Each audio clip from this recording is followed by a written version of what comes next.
ខាត់លុយអស់$400ដោយសារតែ scam online អូខ្ញុំបានតម្លាក់ QR code នៅក្នុង Telegram របស់ខ្ញុំដោយសារត្រូវទទួលប្រាក់$400ដោយសារតែมันមានប្រតិបត្តិការភ្លាមអញ្ចឹងហើយប្រហែលជានេះជាឱកាសដែលពួក scammer វាបាន check តាម Telegram នីមួយៗ QR code ដែលត្រូវទទួលលុយ$400នេះវាលួចបដូរ QR code របស់ខ្ញុំចេញហើយវាដាក់ QR code របស់វាអញ្ចឹងនៅពេលនេះខាងទៀតដែលគាត់ត្រូវបាញ់លុយឲ្យខ្ញុំហ្នឹងគាត់ឃើញ QR code ហ្នឹងគាត់ក៏បាញ់ភ្លាមតែម្ដងប៉ុន្តែគួរឲ្យសោកស្ដាយដែលគាត់អត់បាន check double check ម្ដងទៀតថាមុននឹងគាត់ pay នេះតើ pay ទៅអ្នកណាអញ្ចឹងនៅពេលដែលគាត់ check pay ទៅអូខេរួចអស់ហើយប៉ុន្តែពេលដែលឈ្មោះគឺឈ្មោះមិនមែនជាឈ្មោះរបស់ខ្ញុំទេបែរជាឈ្មោះជនជាតិចិនឯណាឯទៅវិញទេហើយនេះគឺជាបទពិសោធន៍លើកទី1ហើយធ្លាប់តែឮទេលោកហើយធ្លាប់តែឮថាគេលួចដូរ QR code នៅក្នុង Telegram អីចឹងទៅធ្វើឲ្យយើង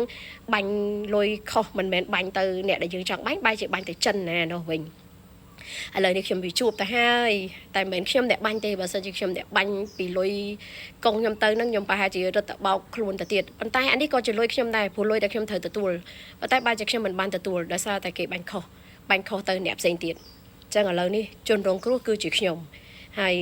អ្នកម្ខាងទៀតក៏គាត់ជាជនរងគ្រោះដែរពីព្រោះគាត់ចាញ់បោកគេគ្រាន់ថាមិនមែនជាលុយគាត់ប៉ុន្តែខ្ញុំឯនេះលុយដែលខ្ញុំត្រូវបានទទួលបែរជាមិនបានទទួលអូសេតមែនតើហ្មងជាបទពិសោធន៍សម្រាប់ការបាញ់លុយឆ្លងតាម QR code នៅក្នុង Telegram ខ្ញុំសង្ឃឹមថាកុំឲ្យមានរឿងដូចខ្ញុំអីហើយកុំឲ្យមុននឹងបាញ់ទៅនរណាម្នាក់តាម QR code នៅក្នុង Telegram យើងយក QR code នឹងមកបាញ់ឲ្យមានតែយើងត្រូវពិនិត្យឡើងវិញពីព្រោះធនាគារក៏ច្បាស់ដែរតែពេលដែលយើង scan ទៅវាលោតឈ្មោះមកហើយមុននឹងយើង pay មុននឹងយើង confirm ហ្នឹងណាអញ្ចឹងហើយមានតែប្រយ័ត្នទាំងអស់គ្នាទេបើមិនអញ្ចឹងទេគឺថាយើងបាញ់លុយឲ្យពួក scam ចាយហើយឥឡូវនេះហើយវាចូលលក្ខណៈបាញ់លុយឲ្យគេចាយហើយលុយពិបាករកណាស់ពិតជាពិបាកមែនមួយខែខំប្រឹងធ្វើការមួយខែដើម្បីទទួលប្រាក់ខែដើម្បីទទួលលុយដើម្បីទទួលនៅកម្លាំងពលកម្មរបស់យើងណាការប៉ុន្តែវាយើងអត់បានទទួលដល់ពេលអញ្ចឹងទៅវាអត់បានទេពីព្រោះ